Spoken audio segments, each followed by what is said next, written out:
SLO 14.1.3।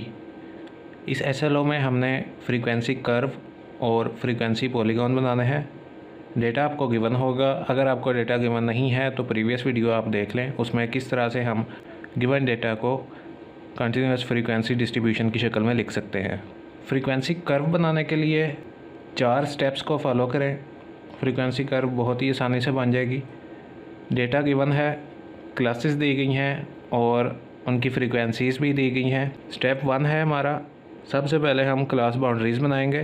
Class boundaries किस तरह से आएंगी? लोअर क्लास में से 0.5 माइनस हो जाएगा और अपर क्लास में 0.5 ऐड होगा। 10 में से 0.5 माइनस होगा, 9.5 आ जाएगा। अपर क्लास 19 है, 19 में 0.5 ऐड होगा, 19.5 बन जाएगा। तो स्टेप 1 में हम क्लास बाउंड्रीज़ बनाते हैं। लोअर क्लास में से 0.5 माइनस होगा, 10 माइनस 0.5 9.5, 9.52। अपर क्लास में 0.5 ऐड होगा, 19.5। लोअर क्लास में से 0.5 माइनस होगा, अपर क्लास में 0.5 ऐड होगा और इसी तरह हम सारी की सारी क्लास बाउंड्रीज बना लेंगे।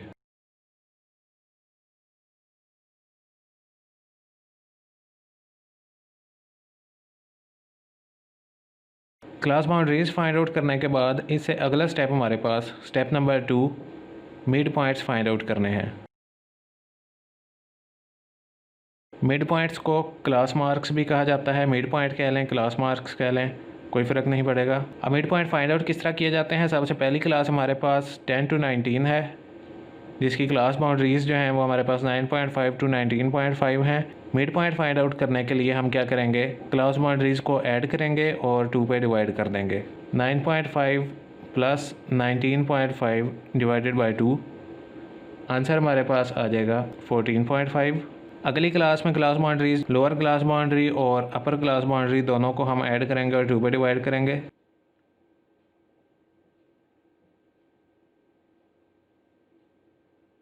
इसका आंसर हमारे पास आ जाएगा 24.5। बिल्कुल इसी तरह बाकी क्लासेस के भी मिड पॉइंट्स हम फाइंड आउट कर लेंगे, जो कि कुछ इस तरह से आएंगे।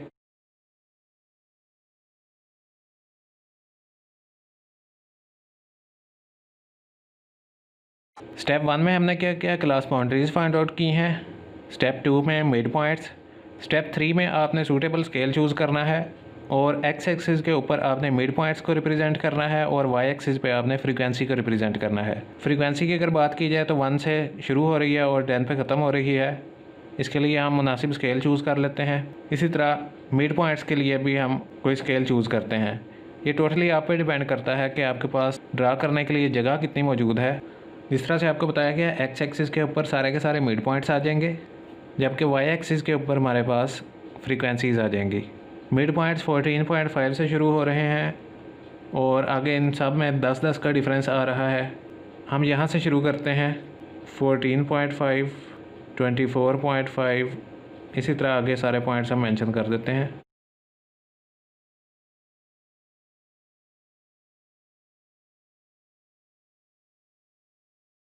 एक्स एक्सिस पे मिड पॉइंट्स आ गए और वाई एक्सिस पे फ्रीक्वेंसीज़ आ गई सारी की सारी। अब आप टेबल में देखें, मिड पॉइंट 14.5 के लिए फ्रीक्वेंसी हमारे पास कितनी मौजूद है? 14.5 के लिए फ्रीक्वेंसी 10 है। 14.5 इसी सीधे हम 10 तक जाएंगे। ये हमारे पास पहला पॉइंट आ गया। याद रहे आपने लाइन या कोई बार नहीं बनानी, क्योंकि हम कर्व बना रहे हैं, इसलिए आपने सिर्फ पॉइंट्स ही लगाना है। बाद में उन पॉइंट्स को हम ज्वाइन कर देंगे। 24.5 इसके लिए फ्रीक्वेंसी 5 है। 24.5 के लिए फ्रीक्वेंसी 5। नेक्स्ट 34.5 के लिए फ्रीक्वेंसी 9 है। बिल्कुल इसी तरह बाकी पॉइंट्स भी हम ड्रा कर देते हैं।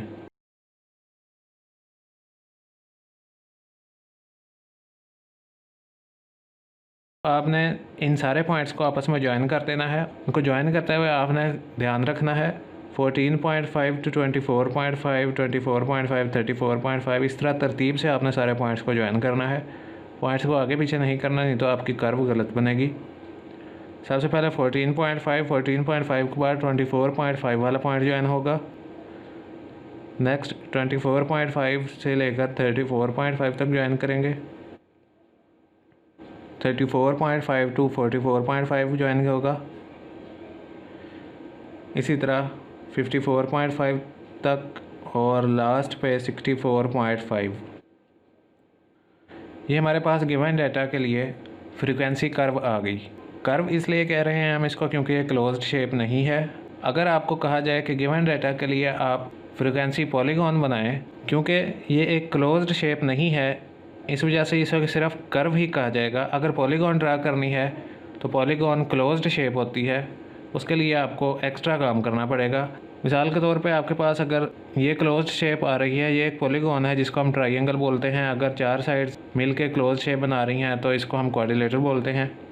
आगे इसकी मुख्तलिफ टाइप्स हैं, स्क्वायर, रेक्टेंगल्स वगैरह। अब इसी कर्व को ही हम पॉलीगॉन के अंदर कन्वर्ट कर सकते हैं। इससे आगे हमने फ्रीक्वेंसी पॉलीगॉन बनानी थी। सारे स्टेप्स सेम यही रहेंगे। जो एक्स्ट्रा काम करना पड़ेगा वो ये होगा, जो टेबल आपको दिया जाएगा इसके अंदर आपने बिल्कुल टॉप पे और बिल्कुल बॉटम पे एक्स्ट्रा क्लासेस ऐड करनी हैं। 2 एक्स्ट्रा क्लासेस ऐड होंगी, एक बिल्कुल टॉप पे और एक बिल्कुल बॉटम पे। वो क्लासेस आप खुद से बनाएंगे। एक चीज़ का ध्यान रखिएगा, क्लास साइज़ जो सारी क्लासेस में आ रहा है, जो नई क्लासेस आप बनाएंगे उनका क्लास साइज़ भी उतना ही हो। मिसाल के तौर पे पहली क्लास हमारे पास 10 to 19 है, इसका क्लास साइज़ 10 है।